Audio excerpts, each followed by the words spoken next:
ආයුබෝවන් කැනිමණ්ඩල නරඹන සියලු දෙනාටම අද අපි සාකච්ඡා කරන්නේ 2026 මාර්තු 3 වෙනිදා අඟහරුවාදා දවසේ ඔබේ ලග්න බලාපල පිළිබඳවයි. කාර්යබහුල ඔබට දිග විස්තර අහන්න වෙලාවක් නැති බව අපි දන්නවා.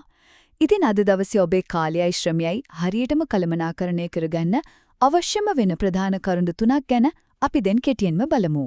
පළමුව ඔබේ වෘත්තීය සහ මූල්‍ය කටයුතු ගැන බැලුවොත් ඔබ තුලා වෘශ්චික හෝ මේෂ ලග්නයෙන් උපන් කෙනෙක් නම් අද කියන්නේ ඔබට රැකියාවේ සාර්ථකත්වය වගේම ආර්ථික ලාභත් අරගෙන එන ඇත්තටම සුබ දවසක්.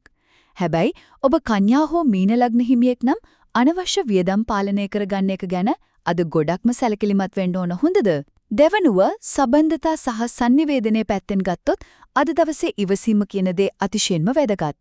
සිංහ මකර වගේම කුම්භ ලග්න හිමියන් පවුලේ අය සහ ව්‍යාපාරික හවුල්කරුවන් එක්ක වැඩ කරද්දී ගැටුම් මගහැරවා ගන්නම වෙනවා. ඒ වගේම මිථුන ලග්නකරුවන් අන් අය එක්ක කතා බහ කරද්දී පාවිච්චි කරන වචන ගැන නම් ටිකක් ප්‍රවේශම් වෙන්න.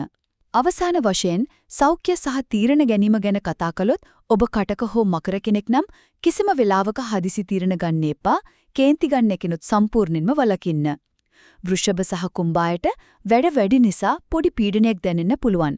හැබැයි මීන ලග්නෙට නම් මේක වෛද්‍ය ප්‍රතිකාර ලබා ගන්න ඊටාම සුදුසු දවසක්. සමස්තයක් විදිහට ගත්තම අද කියන්නේ කලබලෙන් තොරව ඉවසීමෙන් සහ ඊටා බුද්ධිමත්ව තීරණ ගත යුතු දවසක් බව පැහැදිලියි. මේ ග්‍රහ පිහිටීම් ඔබට බලපාන්නේ කොහොමද කියලා අපිට කමෙන්ට් කරන්න. ඒ වගේම දිනපතා නිවැරදි ලග්න බලාපල දැනගන්න කැනිමණ්ඩල YouTube channel එක subscribe කරන්නත් අමතක කරන්න එපා. ඔබට සුබ දවසක්.